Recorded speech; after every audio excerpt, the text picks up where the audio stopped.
Assalamualaikum dan selamat datang di Quadranesia. Kalau kita memikirkan Wuling dan mobil listrik, kita akan kepikiran REV atau mungkin Bingo EV yang baru meluncur. Nah, itu kan rata-rata mobil-mobil listrik kecil. Ini adalah mobil listrik Wuling yang jauh lebih besar, yang baru saja diperkenalkan di ajang IMS 2024. Inilah Wuling Cloud EV.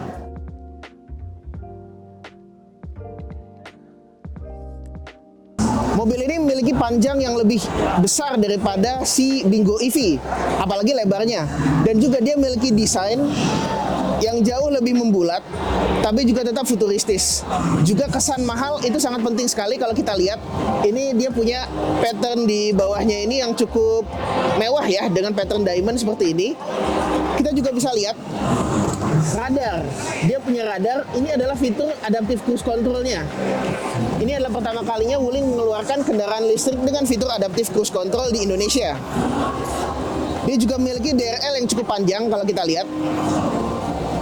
Dan ini bukan tempat untuk ngecasnya, karena tempat chargingnya itu ada di sini. Nah, ini dia charging portnya. Dan mobil ini karena dia memiliki panjang 4,3 meter, dia bisa lebih fokus untuk kenyamanan penumpang di bagian belakang, yang mana akan kita lihat nantinya. Dia bisa dibuka kap depannya, dan tentu saja ini bukan kap mesin, jadi mohon untuk membuang semua pikiran Anda kalau mengatakan ini kap mesin ya. Karena ini kita bisa buka bagian depannya hanya untuk mengisi cairan-cairan pendingin, cairan wiper dan lain-lain, serta untuk mengganti aki. Tentu saja mobil listrik masih menggunakan aki. Dan kap depan ini cukup ringan sebetulnya, nggak perlu banget hidrolik sebetulnya. Makanya dia masih menggunakan tongkat seperti ini.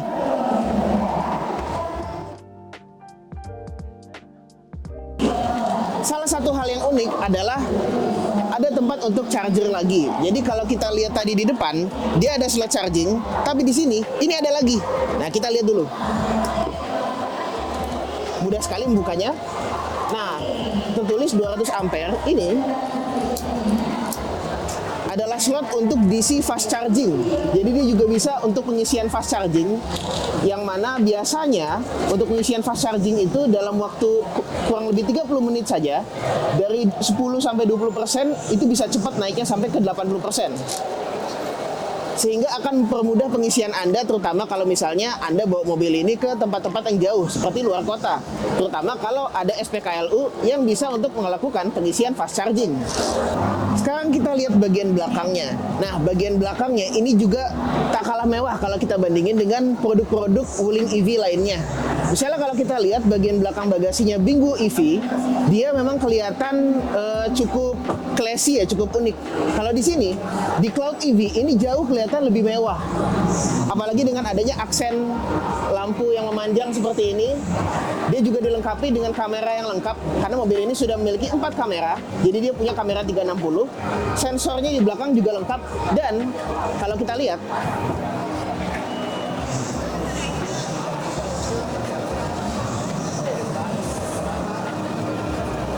bagasi elektrik. Ya, ini adalah produk Wuling yang pertama kali dijual di Indonesia secara standar dengan bagasi elektrik nantinya. Dan untuk membuka menutup, itu punya 2 tombol sebetulnya. Kita bisa pakai tombol yang ini, atau juga bisa menggunakan tombol yang sama seperti kita membuka di depan. Jadi ada 2 tombol di tempat yang agak deketan. Gak apa-apa sih, unik aja sebetulnya. Dan sekarang kita lihat langsung ke bagian bagasinya. Bagasi mobil ini cukup luas, dan kabin penyimpanan di bawahnya ini betul-betul dalam. Anda bahkan bisa memasukkan manusia sebetulnya ke dalam sini. Nah, coba lihat. Nah, ini memang cukup dalam.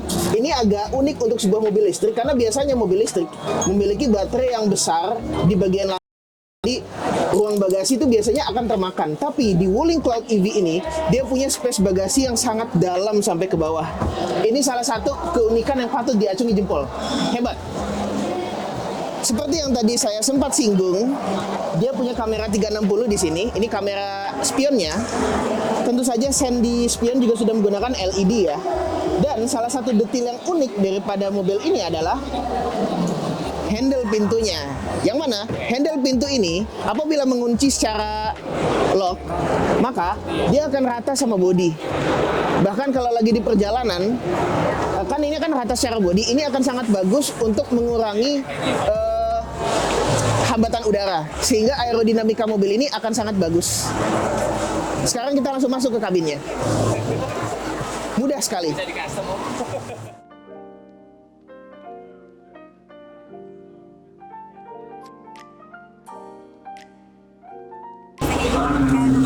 Begitu masuk ke dalam interior Wuling Cloud EV ini, salah satu yang saya rasakan adalah nuansa kemewahan. Ya, rata-rata produk Wuling memang memiliki kualitas yang cukup bagus, memang. Tapi biasanya desainnya biasa-biasa saja, tidak begitu mewah banget. Sampai saya masuk ke Wuling Cloud EV ini memang benar-benar sih sesuai dengan prediksi harganya yang bisa 450 sampai 500 jutaan. Mobil ini memang memiliki interior yang mewah. Iya beneran, aksen kayu, lalu kemudian juga aksen gold di sini. Handle pintunya juga unik. Kalau misalnya kita buka seperti ini dia. Ya, kalau bisa kita lihat memang rata-rata mobil ini fiturnya ada di layarnya yang besar ini ya. Di mana layar yang besar ini menampung semua fitur-fitur baik dari infotainment system maupun keseluruhan fitur mobil. Mode-mode dan yang lain-lainnya itu bisa kita atur sepenuhnya di dalam layar ini. Untuk instrumen cluster juga menggunakan layar TFT LCD yang ada di sini. Dan untuk setir mobil ini dia bisa diatur tilt dan teleskopik. Yang mana ini adalah produk Wuling kedua di Indonesia yang bisa diatur tilt dan teleskopiknya setelah Wuling Almas facelift. Salah satu hal yang bisa di-highlight daripada Wuling Cloud EV adalah kemewahan desain joknya yang unik. Ya, kalau kita lihat ya, ini bentuknya seperti di sofa gitu ya. Dan ini empuk loh. Dia memang menggunakan material kulit sintetis, tapi ini juga bahan yang halus dan juga joknya cukup empuk. Ini jauh lebih empuk dari rata-rata Wuling listrik manapun. Seperti si Bingo EV yang baru keluar. Jangan bandingin joknya sama ini. Apalagi dia juga sudah elektrik. Jadinya pengaturannya jadi jauh lebih mudah. Dan tentu saja meningkatkan kemewahannya. Kita langsung masuk ke jok belakangnya ya, karena mobil ini ukurannya cukup besar ya. Jadi kita lihat highlightnya itu adalah ruang kaki belakang. Dan ruang kaki belakang mobil ini luas banget. Beneran loh, ini bahkan bisa agak nyender di sini kakinya nih. Dan ini masih leluasa. Tinggi saya ini sekitar 181 cm sih kayaknya. Dan ini ruang kepalanya juga masih cukup luas. Apalagi ini adalah mobil listrik yang baterainya ada di bawah.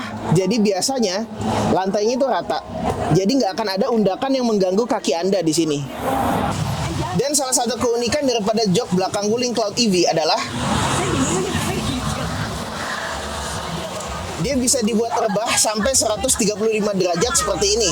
Jadinya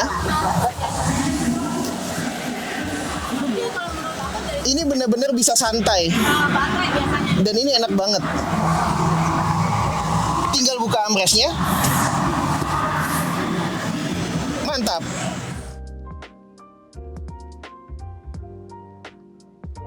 Akhirnya, setelah Wuling Indonesia mengeluarkan REV yang sempat menjadi rajanya kendaraan listrik di Indonesia, lalu juga Wuling Bingo yang cukup unik dan lucu, produk inilah yang kemudian akan meneruskan pangsa pasar kendaraan listrik Wuling di Indonesia, yaitu untuk pangsa pasar menengah ke atas untuk kendaraan listrik. Dengan estimasi harga yang sudah disebutkan di 450 sampai 500-an juta rupiah, mobil ini akan melawan BYD Dolphin yang sudah diumumkan dengan harga 425 juta. Nah, dengan segala keunikan-keunikan yang ada di mobil ini, apakah nantinya mobil ini akan mampu menyaingi BYD Dolphin atau mungkin akan ada pesaing-pesaing baru dari merek-merek lainnya? Karena memang di 2024 ini perang kendaraan listrik akan segera dimulai di Indonesia. Jangan lupa like kalau Anda suka video kami, subscribe di bawah kalau Anda belum, komentarlah seperti netizen yang budiman, dan sampai jumpa di video kami berikutnya. Dah.